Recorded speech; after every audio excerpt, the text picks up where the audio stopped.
Ayan.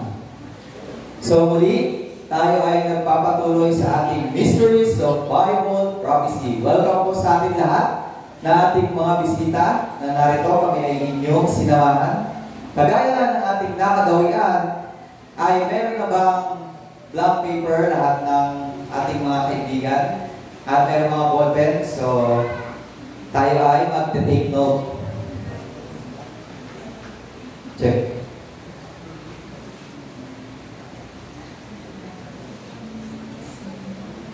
Muli, paalala, kagaya ng sinabi ni Pastor, ay ito yung mga regular service ng Seventh-day Adventist. Bagamat ito yung ating huling topic sa ating seminar, ay magkakaroon pa rin tayo ng pagpupulong sa Wednesday, Friday, and Sabbath. At ano ba ang mga topiko na ating aabangan? Sa Miyerkules, May 29, alas 7, Spiritual Giants. Yung mga bagong na bautisman, gusto nyo ba maging bigante? O bakit ayaw? Well, pag-aaralan natin yan sa Miyerkules. At sa Friday, May 31, 7 p.m., Part 2, kung paano magiging bigante. At nais ko pong i-promote sa inyo ang PAP ko or Amazing Facts. Kami po yung batch 16 at magkakaroon tayo ng batch 17 ngayong July 25 sa mga kabataan na gustong subukan, gustong maramdaman yung milagro ng Panginoon. Naghihintay ng sign, naghihintay ng pagkakataon. This is it. Ito na po yung pagkakataon ng mga kabataan. Kahit may edad na, pwede nyo i-try yung Amazing Facts. July 25, magsisimula yung batch 17 hanggang December 3.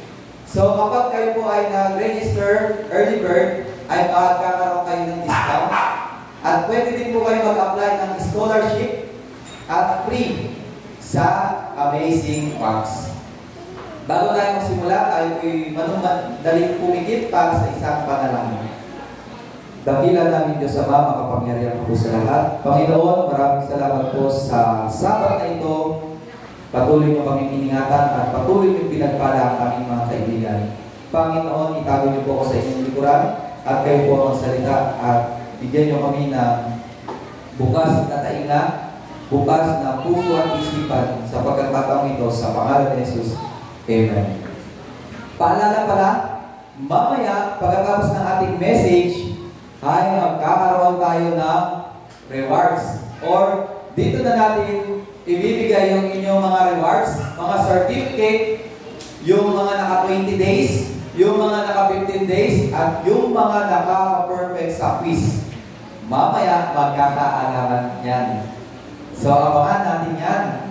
So, ngayon, ang ating pag-aaralan ay ang ating huling topiko, ano ang magiging langit? What will heaven be like? Nai-imagine nyo na ba kung gaano kaganda ang langit? Meron pong isang kwento, si Marco Polo, siya po ay nilalang manlalakbay at nilipot niya ang buong mundo at napakaraming bansa ang kanyang napuntahan. Si Marco Polo po ay naglakbay sa Asia. Ayan po yung kanyang nilakbay. At makikita natin dyan yung kanyang tinahak. Galing siya ng Italy, dumaan siya ng China, hanggang nilibot niya yung bahagi ng Southeast Asia. Napakadami niyang nalakbay. At nang bumalik siya sa kanilang lugar, siyempre, ikaw ba naman, mag-iikot ka sa buong mundo, tapos pagbalik mo sa inyong lugar, siyempre, marami kang nakita. Marami kang ikukwento. At si Marco Polo ay mayroong isang kinuwentong bagay. At kanyang kinuwento, mga kasama, meron ako nakitang batong itim. At yung batong itim na yun, kapag sinindihan mo nag-aapoy. Sabi ng mga kasama ni Marco Polo, ha? Talaga? Oh, may tama na yata ako si Marco Polo. Siyempre, hindi kasi nila alam na meron palang batong nagliliyab. Pero si Marco Polo ay nakita niya na merong ganon. At yun ay tinatawag na coal sa panahon natin ngayon. At ito ay ginagawa ilalagay sa mga makinarya para makalikha ng kuryente. At isa pang kinuwento ni Marco Polo, siya ay nakakita ng isang tela na kahit ihagis mo sa apoy, hindi lumiliyab. Sabi ng mga kasama ni Marco Polo, "Ha? Totoo ba talaga yun? May sapat na yata ito si Marco Polo kahit kailan naman kasi hindi pa sila nakakita ng telang asbestos. Kaya akala nila si Marco Polo ay nababaliw. At isa pa, itong kinuwento ni Marco Polo, meron siyang nakita napakahabang ahas. At sabi niya, yung napakahabang ahas na yun, kaya niyang kumain ng tao. Sabi ni Marco Polo, sabi ng mga kasama ni Marco Polo, "Ha, talaga? Noon pa man, hindi kasi sila nakakita ng buhaya." At ano pa? Sabi ni Marco Polo, "Alam niyo, meron din ako nakita. Isang mani. At kapag pinuksan mo yung mani na yun, merong tubig. At doon sa loob na yun, merong puting pwedeng kainin." Sabi ng mga kasama ni Marco Polo, "Talaga? Nababalik na talaga to si Marco Polo." Pero noon pa man kasi, hindi pa sila nakita ng niyog or buko. At alam niyo po ba, nung malapit nang mamatay si Marco Polo, meron lumapit sa kanya. Sabi sa kanya, "Marco Polo, humingi ka na ng tawad sa Panginoon sa mga kasinungalingan mong sinabi." Sabi ni Marco Polo, "Totoo lang ang sinabi ko. Paano ako hihingi ng tawad? Kahit hindi kompleto yung detalye, pero totoo yung sinabi ko." Maraming mga tao hindi naniniwala kay Marco Polo kasi hindi pa nila ito nakita.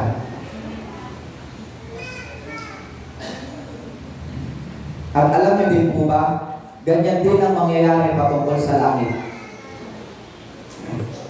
May iilang mga tao hindi makapaniwala tungkol sa langit. Dahil sinasabi nila, "Hindi ko pa naman ito nakita.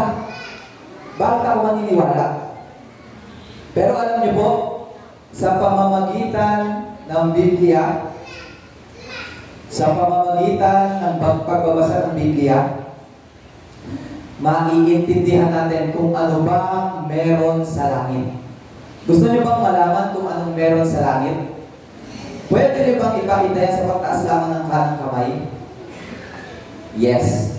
Aalamin natin ngayon kung anong meron sa langit. Sabi sa isang magazine, ito po ay isang tanong na kailangan natin masagot. Meron po ba talagang langit? Meron ba talagang langit na walang sakit? Meron ba talagang langit na walang kamatayan? Meron ba talagang langit na wala ng mga basura? Isang lugar na punong-puno ng kaligayahan. Meron ba talagang ganyan? O yan ay isang fairy tale lamang? O gawa-gawa o kwento-kwento lamang? Well, basahin natin sa 1 Corinto 2:9. Datapwat gaya ng nasusulat, ang mga bagay na hindi nakita ng mata at hindi narinig ng tainga, ni hindi pumasok sa puso ng tao, anumang mga bagay na inihanda ng Diyos sa kanila na nagsisiibig sa kanila. Alam niyo po mga kaibigan, ang langit ay isang tunay na lugar. Alam niyo po ba, maraming mga Kristiyano, ang tingin nila sa mundong ito, para sa kanila ang mundong ito, tayo ay manlalakbay lamang. Para sa kanila, hindi ko ito permanent address. Maraming mga Kristiyano naniniwala na hindi kami taga dito kasi ang alam nila, ang inaasahan nila, babalikan sila ni Jesus. Naniniwala sila na tagalangit sila. Ang mundong ito ay pansamantala lang mga kaibigan. At hindi po ito ang ating tahanan, ang tahanan natin talaga ay doon sa langit na bayan. Hebreo 11 verse 10. Sapagkat inaasahan niya, Abraham, ang bayang may mga kinasasaligan na ang nagtayo at gumawa ay ang Diyos. Meron po ba talagang kanyang syudad na itinatag ng Diyos? John 14 verse 1 to 3. Sa bahay ng aking ama ay maraming tahanan. Sino po dito ang nangungupahan? Sakit sa ulo ng mangupahan, no? Sino dito maliit ang bahay? Tis-tis lang. Dating ang panahon, meron tayong tig-iisang bahay. At tingin niyo ba kapag si Jesus ang karpintero nito, matibay ba to? Kapag si Jesus ang karpintero ng ating bahay, naniniwala ako, matibay ito. Kaya tis-tis lang, malapit na. Ako'y paroroon upang ipaghanda ko kayo ng dakong kalalagyan. Kay sarap na pangako. Napakatamis na pangako. Napapako ba ang pangako ng Diyos? Well, marahil yung kaibigan natin, ang dami ng pangako, puro pako na pako. Ano bang pako yan? Pakong tikwatro ba yan? Pero ang Panginoon kapag nangako, hindi napapako. Hindi nagdulok si Jesus. Kapag sinabi ni Jesus, totoo gagawin niya. Tanong, totoo ba ang Metro Manila? Yes. Sinasabi natin. Kasi nandito tayo. Ang Moscow, totoo ba? Sino nakapunta ng Moscow? Paano nyo nasabing totoo ang Moscow? Dahil sa internet. Dahil sa mga vlogs. Yes, totoo ang Moscow. Well, nalalaman natin yan na totoo yung mga yan kasi nakikita natin sa mga videos at meron mga taong nakakapunta dyan at nakikita natin yung kanilang mga litrato. Tanong, totoo ba ang langit? Alam niyo po ba sa Biblia, meron tayong picture na makikita or picture na ma-imagine na totoo ang langit. Kasi alam niyo po ba na merong tao na binigyan ng Diyos kung ano ang itsura ng langit? Kung gaano kaganda ang langit? Alam niyo po, ang langit ay tunay na dako. At ito yung napakagandang lugar. Pag-usapan natin si John the Revelator. Binigyan siya ng Diyos patungkol sa langit. Kung ano ba ang itsura ng langit? Revelation 21 verse 2. At nakita ko ang bayang banal, ang bagong Jerusalem na nananaog mula sa langit buhat sa Diyos, na nakahandang gaya ng isang babaeng kasintahan na nagagayakan talaga sa kaniyang asawa. Napakagandang picture ang binigay ni Jesus dyan. Ganyan. At higit pa dyan. At ano ba? Kagaya daw ng isang nadaramitan na ikakasal. Alam niyo po ba na si Juan, wala siyang ibang magamit na salita para ihalin tulad kung anong itsura ng langit. Kaya nasabi na lang niya na, kagaya ng isang ikakasal. Hindi ba kapag ikaw ay ikakasal, ano ba ang inyong itsura? Well, yung aming asawa kasi, yung kami ay mag-girlfriend at boyfriend pa lang ay, nakikita ko siya normal lang. Pero nung siya ay ikakasal, alam niyo yung mata ko? Ikaw pa talaga yan. Napakaganda ng asawa ko. Kala ko, kumontra kayo eh. Ganoon kaganda ang langit. Ang langit kasi katulad ng isang babaeng naggagayakan sa kanyang kasal. At ang buta ng bayan ay may 12 pinagsasaligan at sa mga ito'y ang 12 pangalan ng 12 apostol ng Kordero. Ito yung pagkakasabi kung anong meron sa langit. Ang mga pinagsasaligan ng utang ng bayan ay may pamuting sari-saring mga mahalagang bato.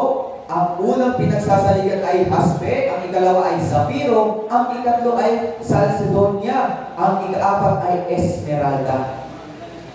Ito, yung mga mahalagang bato pala na nagpapakahirap ang mga tao hanapin sa langit, diyan naka-display. Na-imagine nyo na ba kung ano yung itsura ng langit? Pansinin nyo yung langit na papalibutan na napakagagandang bato. Imagine nyo, di ba si Jesus ay liwanag? Imagine nyo na lang, si Jesus ay napakaliwanag. Iyang mga bato na yan, paano kapag yung liwanag ni Jesus tumama sa mga bato na yan? Gaano kaliwanag, gaano kaluwalhati ang itsura ng langit. Kaya nga po, ang langit ay punong-puno ng liwanag at isang napakagandang lugar. Gaano ba kalaki ang bagong Jerusalem? Well, alamin natin. Ano ba ang sukat nito? Gaano ba kalaki ito?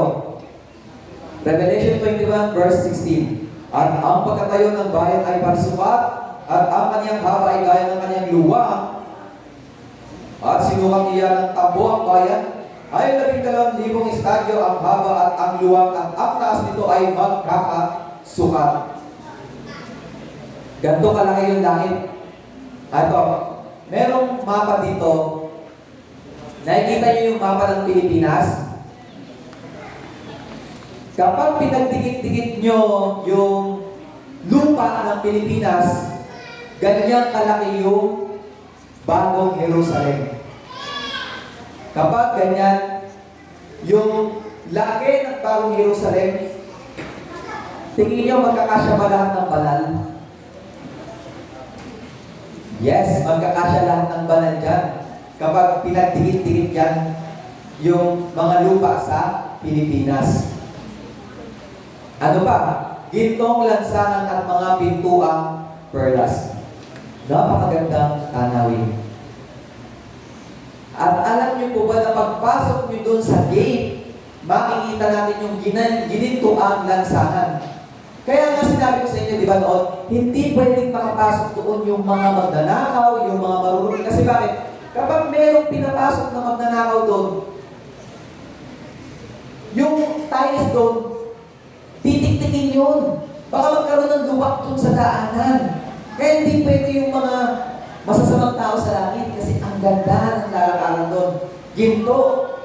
At alam niyo po ba, kapag nakita niyo na ang langit,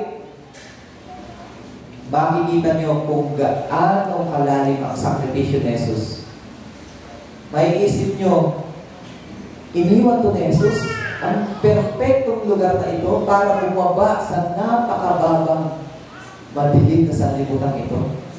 Kapag nakarating po kayo sa langit, ma-appreciate nyo kung gaano kalaki ang sakripisyo ni Jesus sa bawat isa. Maganda po ba yung nasa picture? Biruin nyo, iiwanan niya ng Panginoon, tapos pupunta siya sa madilim na mundo. Grabe, no? Ganon ang pag-ibig niya sa bawat isa sa atin. Revelation 21 verse 2. At nakita ko ang bayan banal, ang bagong Jerusalem na nanaog mula sa langit buhat sa Diyos. Nanahanap gaya ng isang babaeng kasintahan na nagagayakan talaga sa kaniyang asawa. At narinig ko ang isang malakas na tinig na mula sa luklukan na nagsasabi, narito ang tabernakulo ng Diyos ay nasa mga tao at siya ay mananahan sa kanila at sila ay magiging mga bayan niya at ang Diyos din ay isa sa kanila at magiging Diyos nila. Ayon din sa talata ay meron tayong nakitang bagong Jerusalem. Yang bagong Jerusalem na yan, bababayan dito at yan yung titirhan ng mga banal.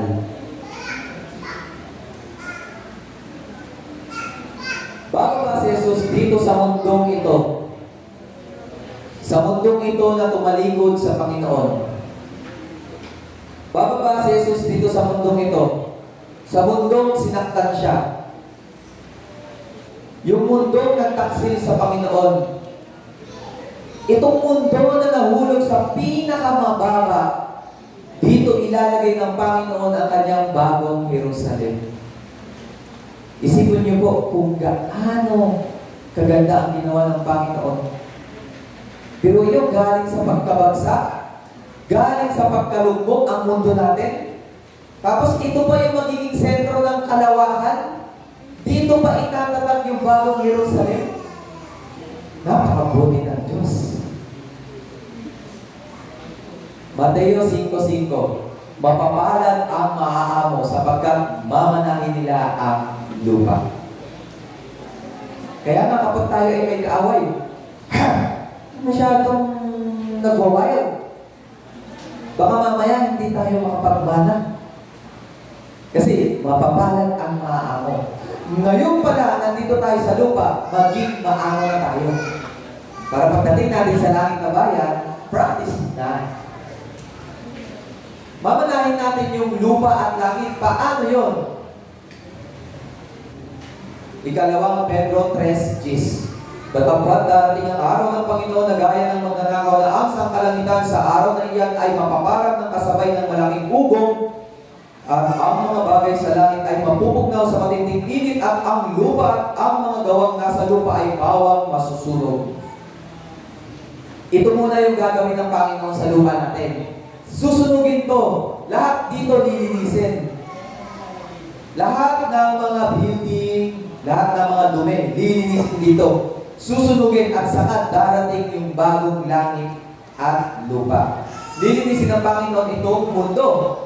Ngunit ayon sa kaniyang pangako ay naghihintay tayo ng bagong langit at ng bagong lupa na tinatanghanan ng katwiran. Papalitan ng Panginoon itong langit at lupa. Ngunit ayon sa kaniyang pangako ay naghihintay tayo ng bagong langit at ng bagong lupa na tinatanghanan ng katwiran. Gagawa si Jesus ng langit at lupa. Anong mangyayari sa lumang langit at lupa? Well, dahil nga sinabi sa inyo, ito yung madumi, kailangan linisin ito ng Panginoon sa pamamagitan ng pagtubo sa nasa mundo. Kasi tignan nyo, pag lumabas kayo ng kalawakan, ang daming nakalutang na mga bakal dyan. Natutuwa pa ang Panginoon kapag may pakalat-kalat na bakal dyan sa ating mundo. Kaya nga pati ang mga satellite na yan, lilinisin ng Panginoon yan. Imagine nyo na lang, ganyan yung itsura ng mundo natin. Ang daming palibot-libot na mga bakal dyan. Pati yan magdadamay. At pati yung robot natin sa Mars, yung robot natin sa Moon, lilinisin din yun ng Panginoon. Kasi ayaw ng Panginoon na mayroong mga dumi-dumi dyan. Aalisin lahat ng Diyos yan. Ano ba talaga yung mamanahin namin, Brother Aaron, ng langit at lupa? Review natin yung ating pinag-aralan sa ikalawang pagparito. Samahan niyo po akong magbasa. Number 1, pagbabalik ni Jesus. Number 2, number 3, pang-4, pang-5, pang-6. Ano pa yung ating pinag-aralan? Sa loob ng milenyo, meron pa ng bakasyon. Ang banal ay nasa langit. 1,000 years silang nag-iikot doon. Ang sarap doon. At ang lupa ay isang ilang o walang tao at si Satanas ay nandun, naka-Atena, may iwan siya doon. At doon, bago mag-1,000 taon, unang pagkabuhay na mag-uli, at pagkatapos yun, yung pangalawang pagkabuhay na mag-uli.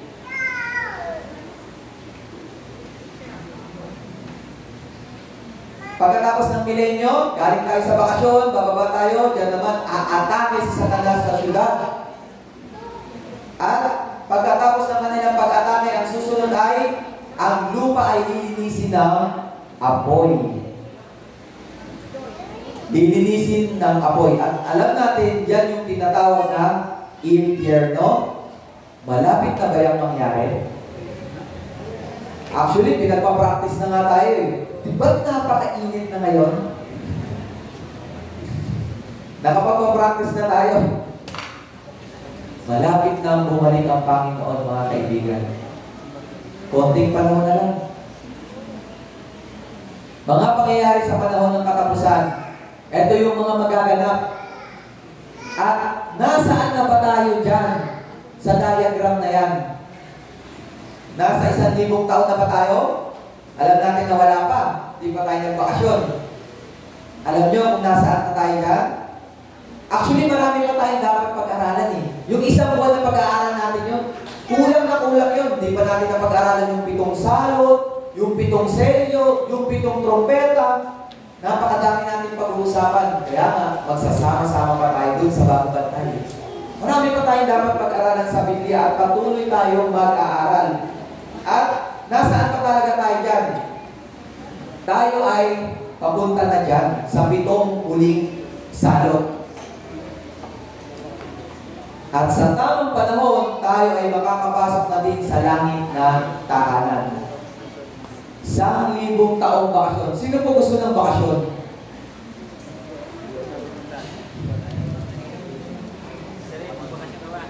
Gusto kong sumama sa bakasyon.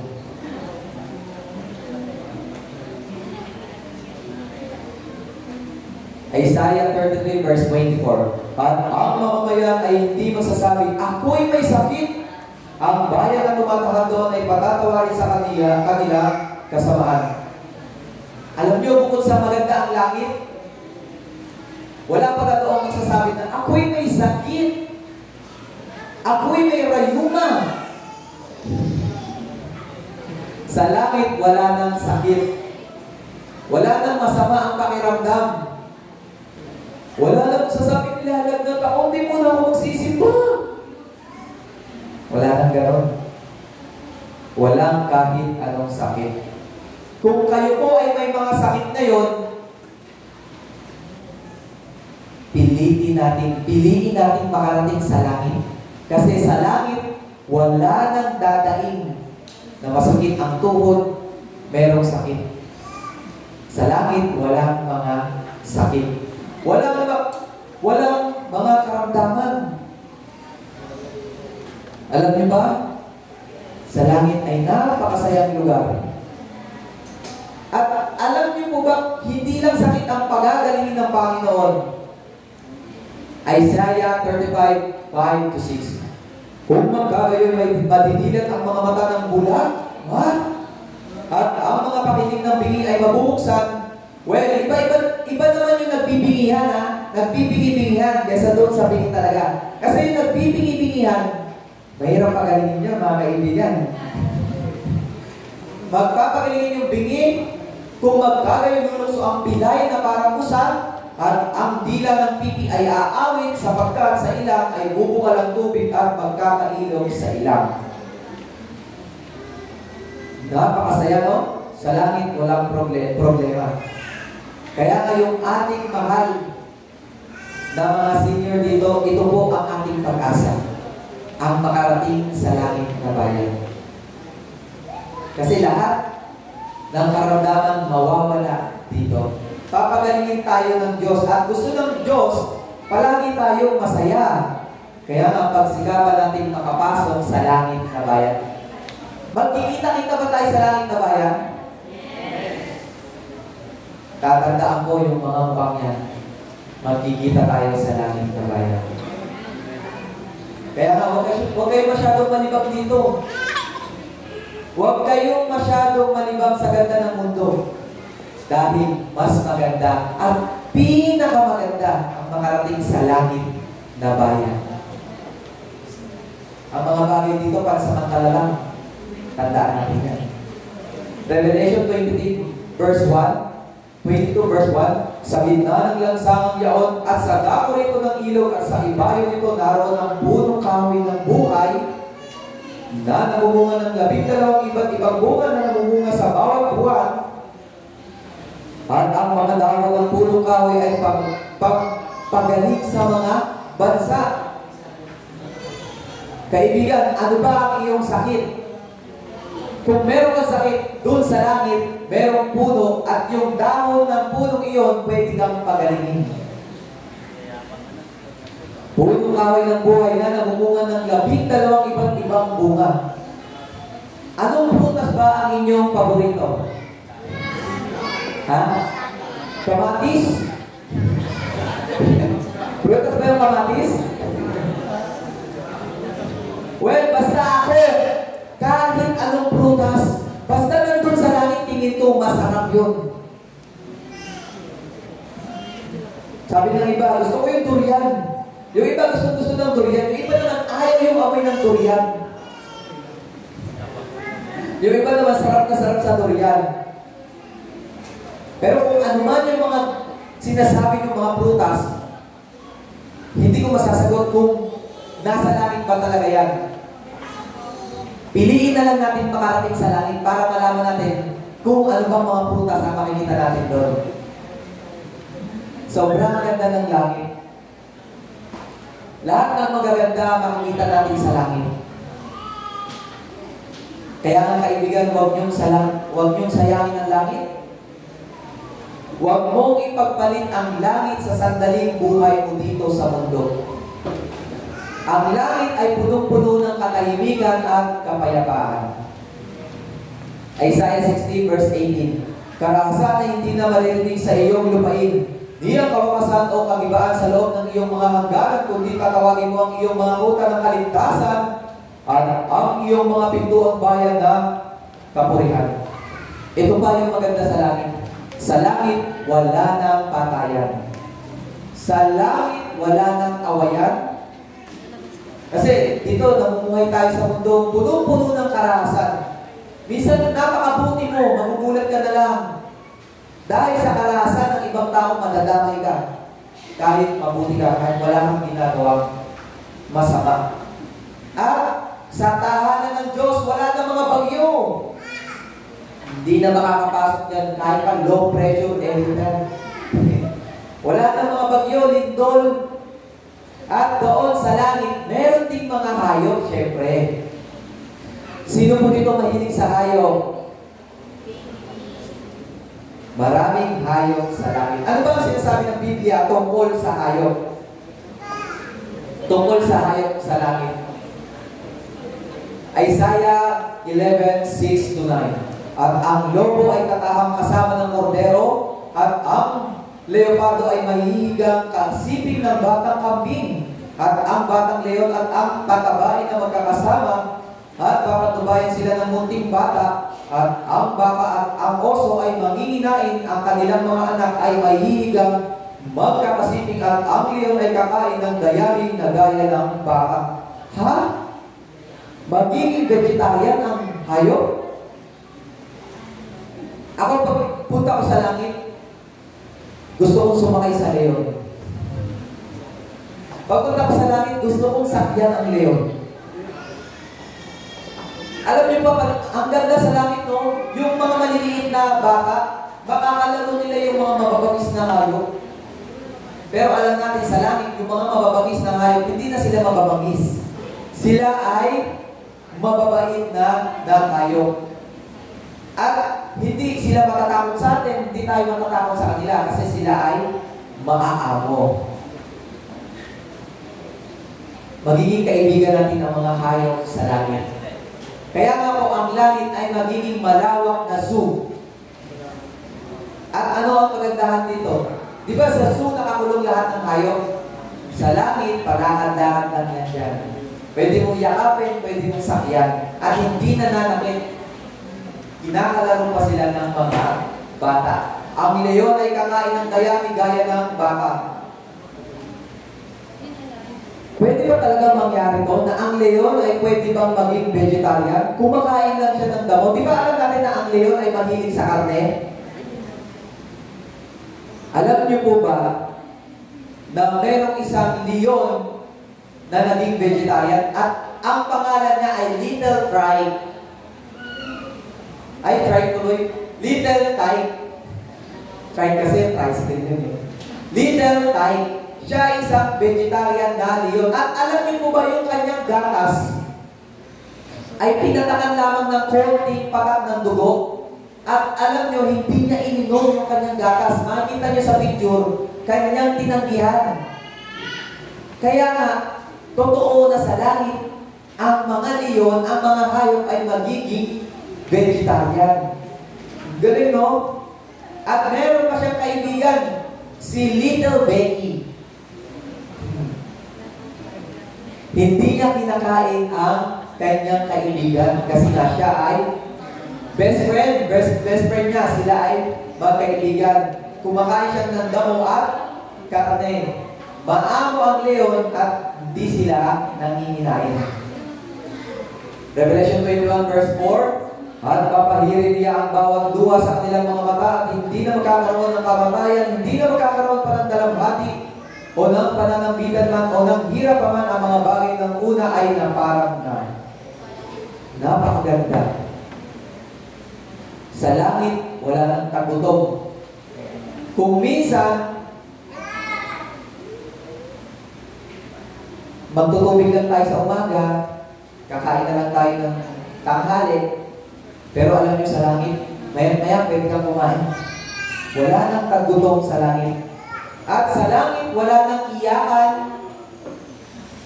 Wala nang gagawalo. Wala nang ganun sa langit. Sa langit, wala nang mamamatayan. Masaya po ba sa langit? Mas masaya sa langit kapag magkakasama tayo doon. At alam niyo kung ano yung pinakamasaya sa langit? Kapag nakausap natin si Jesus. Philippians 3 verse 20, sapagkat ang ating pagkamamamayan ay nasa langit, mula doon ay hinihintay naman natin ang tagapagligtas, ang Panginoong Hesus Kristo. Na siyang magbabago ng katawan ng ating pagkamababa upang maging katulad ng katawan ng kaniyang kalwalatian ayon sa paggawa ng maibag, papasuko niya sa lahat ng mga bagay sa kaniya. Alam niyo, meron akong narinig na mga ngaral. Sabi, sa langit daw, ang mga tao daw doon, palutang-lutang, para daw espiritu. Tanong, kapag sa langit ang mga naligtas ay parang espiritu at palutang-lutang lang, masaya po ba yun? Pansinin nyo, kung parang espiritu, kakagatin mo yung bunga. Pag kinagat mo, lalaglag. Kasi nga espiritu, hindi masaya yung ganong espiritu lang, kaya nga hindi yung totoong aral. Sa langit tayo ay merong buto at laman. Hindi tayo parang clouds lang na lulutang-lutang.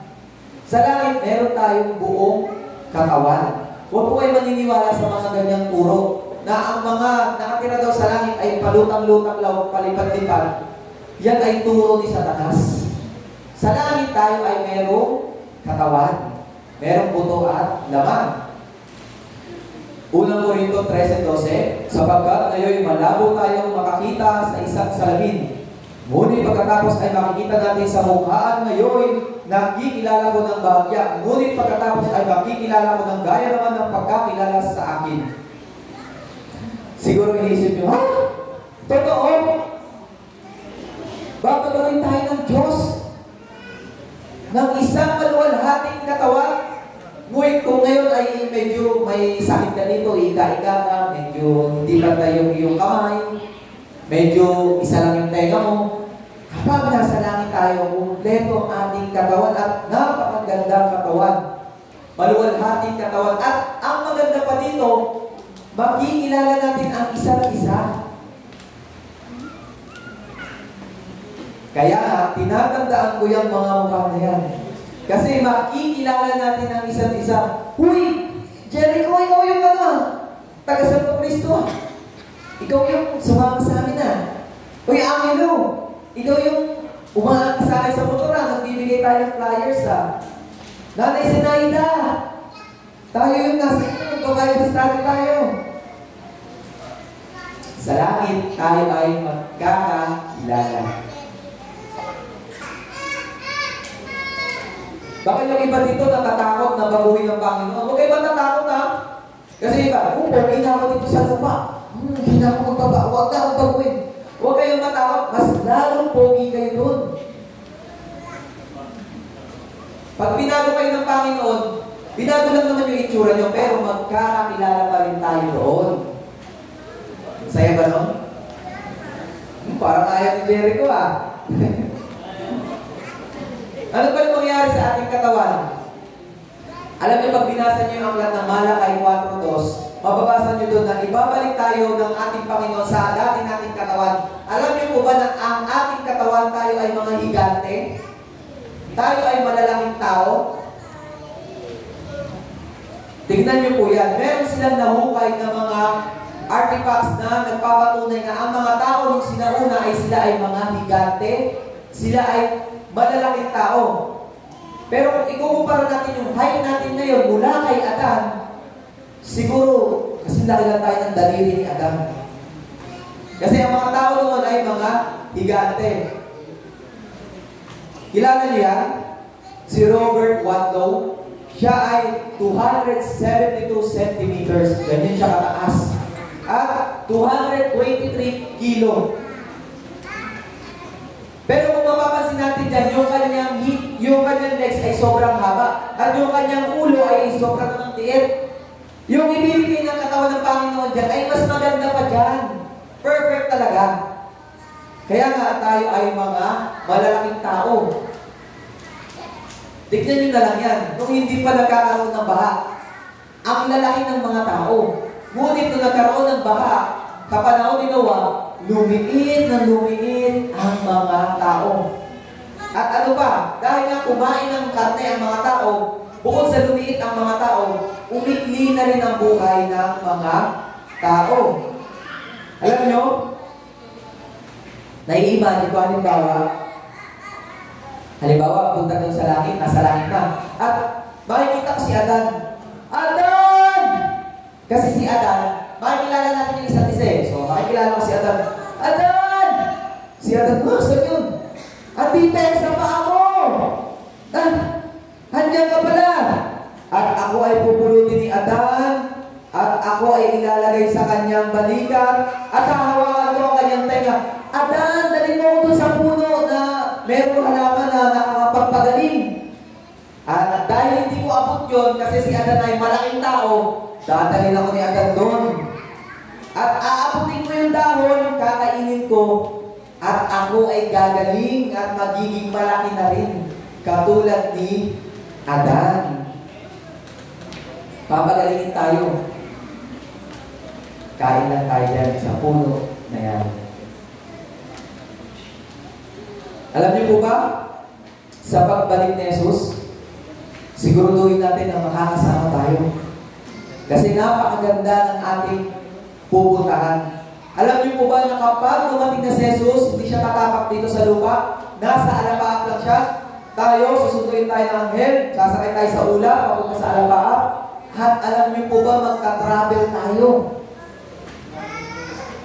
Pupunta tayo sa labas ng earth. Marahil ito na yung pinakamasaya na field trip. Ano yung pinakamasaya field trip yung napuntahan? Pinakamasaya mong field trip, naiwan pa ako. Hindi ako nakasakay ng bus. Pero ito, tingin ko.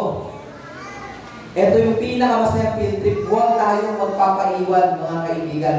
Gusto din natin mararasan yan.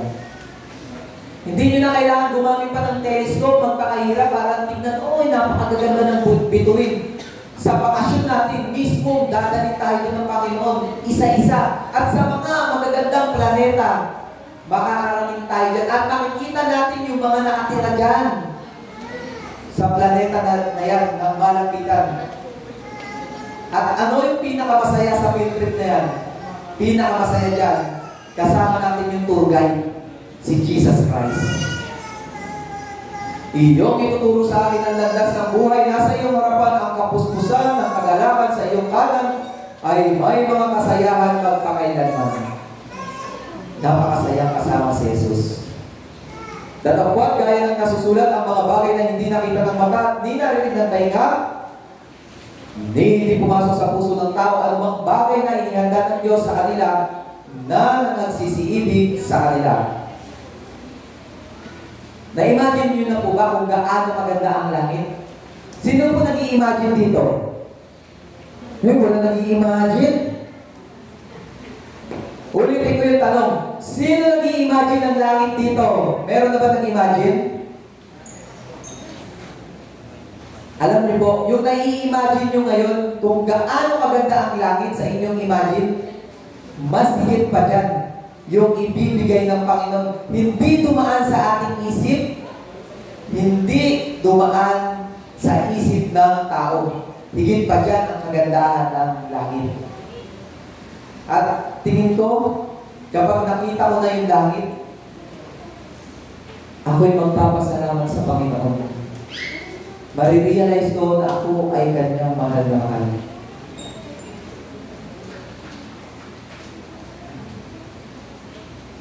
Tanong, para sa ating lahat, kung ating makikita, nandito ang sagot sa Revelation 21 verse 8. Revelation 21 verse 8. Kung kayo po ay may mga Biblia, samahan niyo po akong mag-ulat.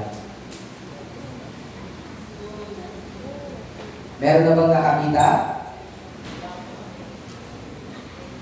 Sabi dito, Revelation 21 verse 8. Ngunit sa mga duwag at sa mga hindi mananampalataya at sa mga kasuklam-suklam at sa mga mamamatay tao at sa mga mapakiapin at sa mga away at sa mga mapagsamba sa Diyos-Diyosan at sa mga sinungaling ang kanilang bahagi isagad-dagat-dagatang nagnininga sa apoy at asupre na siyang ikalawang kamatayan. Nandito ang dahilan kung bakit maraming tao ang hindi makakapasok sa langit.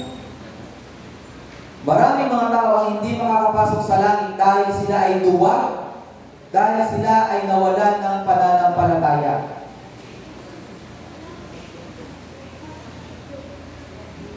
Ano ang pipigil sa karamihan na makapasok sa langit? Dalawang bagay. Maduduwag ka o mawawalan ka ng pananampalataya. Sayang. 1 Juan 2:3-4. Ang nagsasabing nakikilala ko siya at hindi tumutupad ng kaniyang mga utos ay sinungaling at ang katotohanan ay wala sa kanya. Maraming mga tao ang hindi makakapasok sa langit dahil naduwag sila. Isa na lang, sayang, naduwag pa sila. Isa na lang, hindi pa nagampanan. At maraming mga tao, kapanahon natin ngayon, ang hindi din sumusunod sa kautusan. Sabi ng Panginoon, alalahanin mo ang araw ng Sabat. Nalaman nila ang araw ng Sabat, pero nawalan sila ng pananampalataya, hindi pa rin nila sinunod. Ba't hindi nila sinunod? Sila ay natakot sa kanilang pamilya, natakot sila sa sasabihin ng ibang tao, natakot sila sa sasabihin ng kanilang sambahayan. Kaya nga maraming mga Kristiyano nagsasabing sila ay Kristiyano, ngunit hindi pala makakapasok sa langit. Kasi sila ay naduwag at nawalan ng pananampalataya.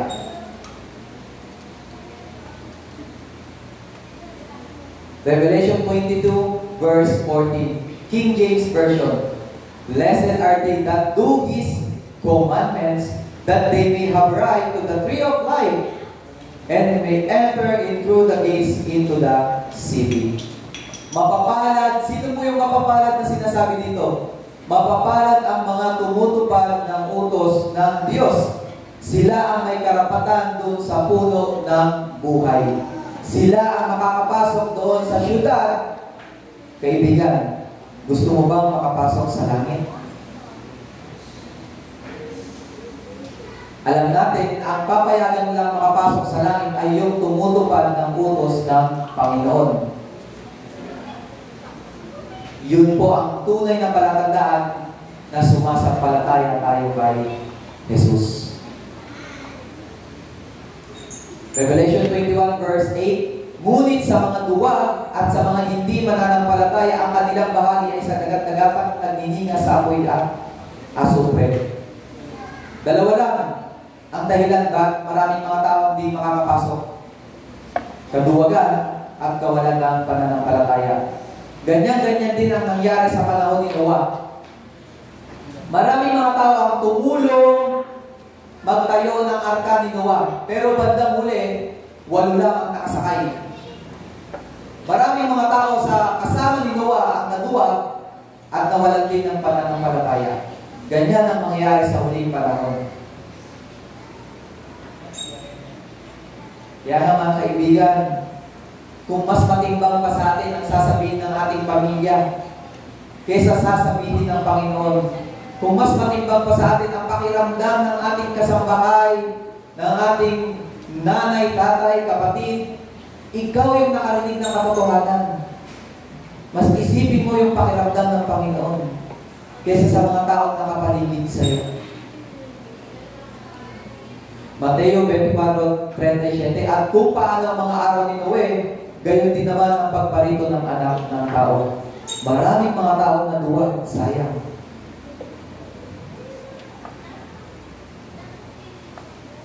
Huwag po kayong maduwag. Alam niyo po kung ano ang magandang gawin? Manalangin tayo kay Jesus. Hilingin natin sa Panginoon, Panginoon, tulungan mo ako upang makapasok ako dyan sa langit. Tulungan mo ako, Panginoon, para masunod ko ang iyong kautusan. Tulungan mo ako, Panginoon, upang maipakita ko ang pag-ibig ko sa iyo. Nananampalataya ako, tulungan mo ako sa aking kakulangan pagdating sa pananampalataya. Kaibigan, tinatawag po tayo ng Panginoon, nais niya tayong makasama sa kanyang tahanan. Ang tanong, gusto mo bang sumama sa kanya? Revelation 7 verse 9. Pagkatapos ng mga bagay na ito at tumingin ako at narito ang isang lubhang karamihan na di mabilang ng sinuman na mula sa bawat bansa at lahat ng mga angkan at mga bayan at mga wika na nakatayo sa harapan ng lukluban at sa harapan ng kordero na nangatarangtang ng mapuputing damit at may mga palma sa kanilang mga kamay. Tayo ba ay mapapabilang sa mga taong haharap sa Diyos? Nawa po, ganyan ang mangyari. Unang Korinto 2:9, ang mga bagay na hindi nakita ng mata ni narinig ng tainga ni hindi pumasok sa puso ng tao at mga bagay na inihanda ng Diyos sa kanila na nag-agsisiibig sa Kaniya. Alam niyo po, napakaganda ng langit.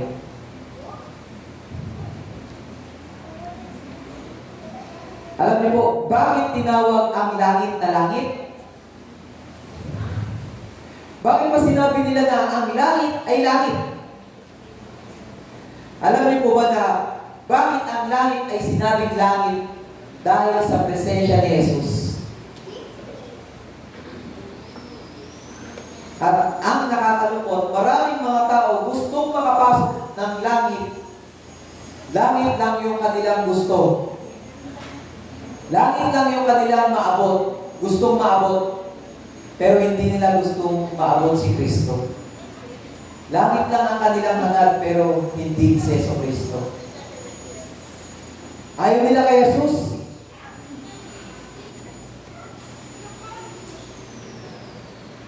Pero alam niyo mga kaibigan, kahit si Satanas, langit lang yung gusto.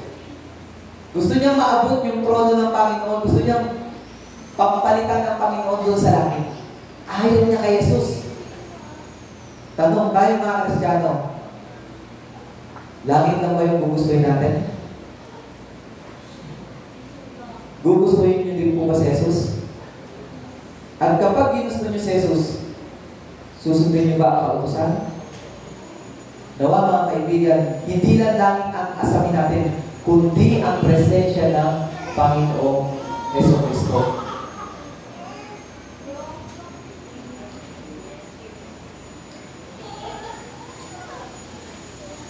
Ano pa ba ang meron sa langit? Alam niyo, para sa akin, hindi ang mga mahalagang bato ang gusto kong makita sa langit.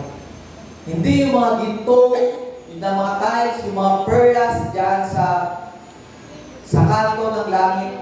Hindi yung mga puno, hindi yung mga prutas na gusto kong makita. Ang gusto kong makita sa langit ay si Jesus. Pinakahigit ay ang presensya ng Panginoon. Tanong, gusto mo bang makasama si Jesus? Uulitin ko ang tanong, parang ayaw niyo nang makasama si Jesus. Gusto niyo bang makasama si Jesus? Yes. Gusto niyo ba ang karakter ni Jesus? Yes.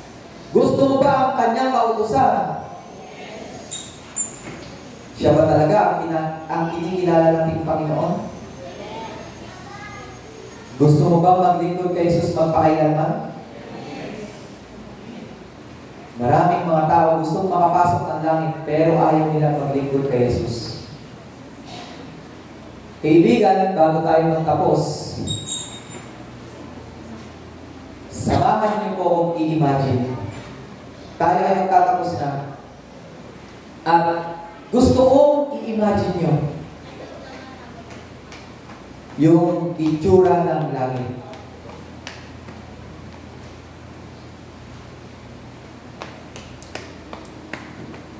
Ating ini-imagine na bumabalik na si Jesus dito sa mundo.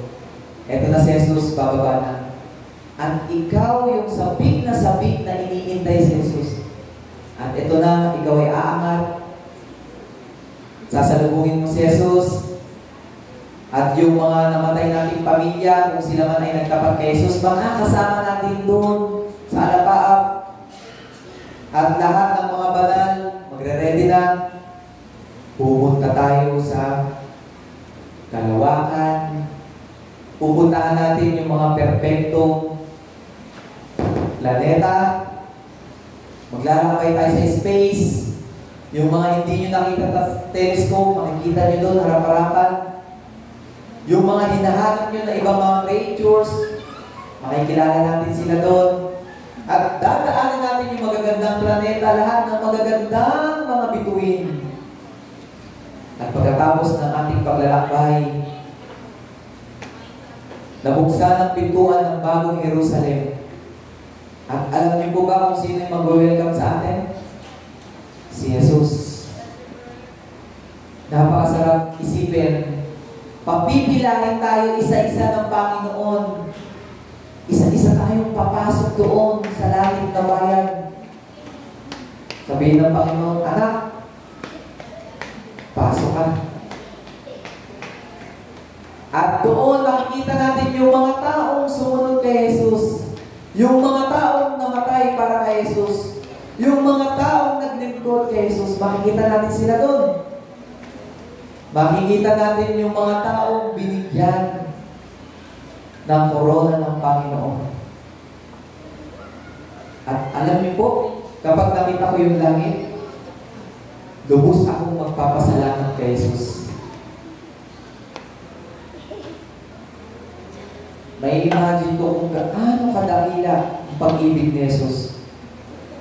At pag nakita niyo yung langit, yung kaharian, mapapaisip kayo, paano iniwan ito ni Jesus para bumaba sa pinakamadilim na mundo? Paano nagawa ni Jesus na iwan itong perfectong kaharian para sakipin ako? Napakabuti ng Panginoon. At maya-maya, merong anghel na lalapit. Lalapitan ka ng anghel. Lalapitan ako ng anghel at sasabihin, Aaron, pinapatawag ka ni Jesus. At dinala ko ng anghel sa tabi ni Jesus. At ako'y kinikilig. Kasi si Jesus, kinikilig ako kasi si Jesus ay makakasama ko. At habang kasama ko si Jesus, labis ang aking saya. Sobra-sobra. At sabi ni Jesus, halika Aaron, ipapakita ko sa iyo ang bahay ng mga banal. At habang naglalakad kami ni Jesus, pinakita niya yung napakaganda mga landscape, yung mga perpektong mga halaman. At habang kami ay naglalakad, sabi ni Jesus, Aaron, Ito yung bahay ni Moises. Ito yung bahay ni Daniel. Ito yung bahay ni Nebuchadnezzar. Ito yung bahay ni Jeremiah. Pinakita niya yung mga bahay. Ito yung bahay ni Solomon. Nandun din ba yung mga bahay niyo? Sana nandun ang mga bahay niyo, no? Pinakita pa sa akin ng Panginoon yung iba't-ibang mga landscape.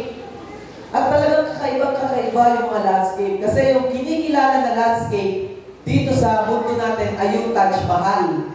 Yung kinikilala pinakamagandang landscape sa buong mundo. Pero, baliwala yun sa landscape ng langit. Yung Taj Mahal na yan, ay para lang doghouse.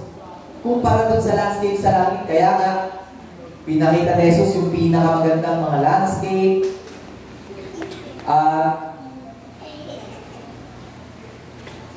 Nakita ko yung mga bahay, mga banal, maganda. Yung bahay ni Nanay Zenaida, first at second floor, puro daming ilaw. Walang patayan. Makikita ko yung bahay ni Angelo. Ganda ng bahay ni Angelo. Third floor. Kasama niya yung kanyang buong pamilya. At habang kami ay naglalakad, meron talagang kakaibang napakaganda doon sa dulo ng aming nilalakaran. At doon sa dulo ng aming nilalakaran, yun talaga yung pumupukaw sa aking mata.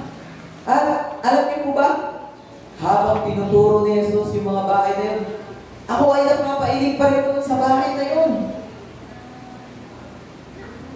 At doon na nga kami, doon sa kanto, tumigil kami ni Jesus sa paglalakad. At sabi ni Jesus, anak, dito tayo. Sabi ni Jesus, anak, tara, dito tayo. At nagtanong, Panginoon, kanino mong bahay yun?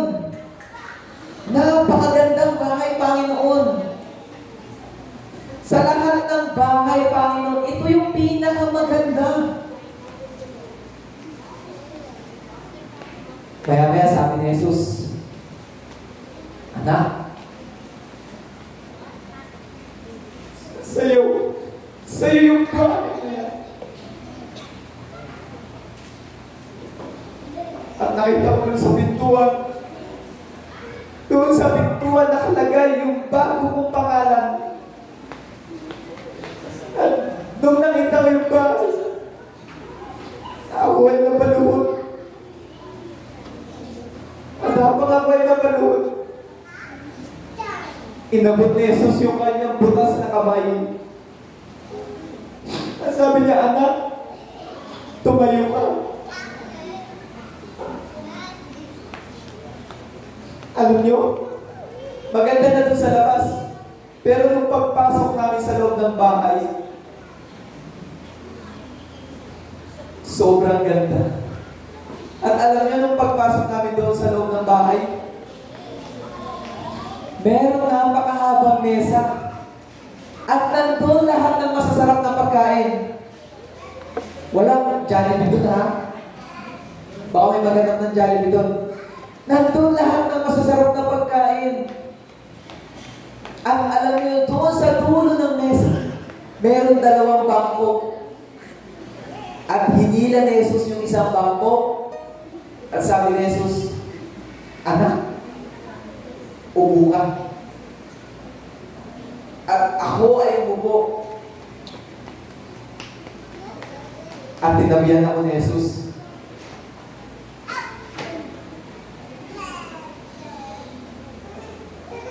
At alam niyo kung anong sabi ni Jesus? Ano pa bang magagawa ko araw? Ano pa bang hindi ko na ibibigay sa iyo? At alam niyo, nung sinabi ni Jesus yun, ako na naman ay napaiyak.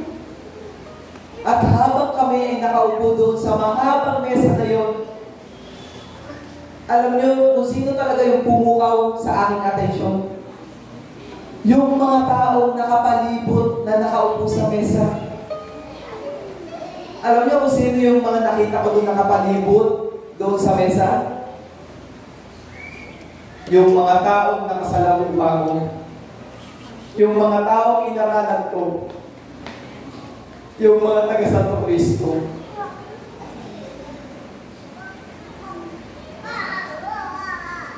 Magsasalo-salo ba tayo sa langit? Ulitin ko yung tanong. Magsasalo-salo ba tayo sa langit? Yes. Nawa ay magsalo-salo tayo sa langit.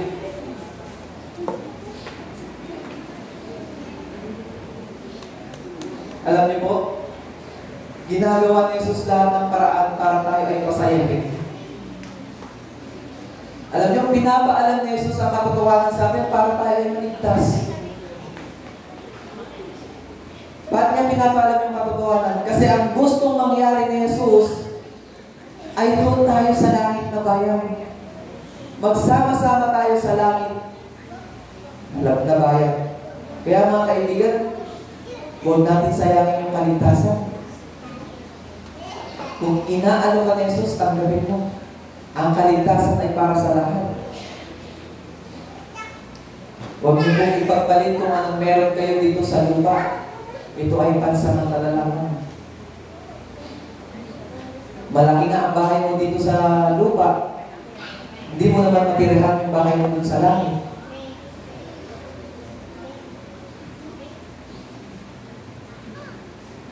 Ganun nyo, ang gusto ng Panginoon, pasahin tayo. Wala nang ibang gusto ang Panginoon.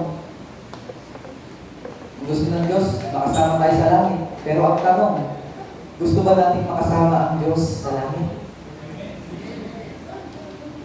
Mga kaibigan, huwag po tayong papayag na anumang bagay dito sa mundo ang maging hadlang para hindi tayo makasama ni Jesus sa langit na bayan. Kung gusto niyo po makasama si Jesus, pwede ba natin ipakita sa pagtaas ng mga kanang kamay? Nakikita po ng Panginoon niya, nagtutulungan tayo lahat.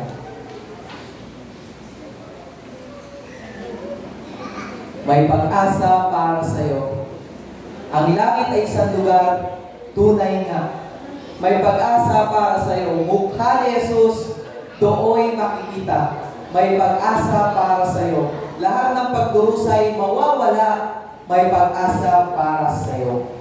Isang perpektong mundo malapit nang dumating. May pag-asa para sa iyo. Mapayapang tahanan ang mapapasa atin. May pag-asa para sa iyo. Si Jesus palagi nating makakapiling. Kaya nga, may pag-asa kay Kristo para sa iyo.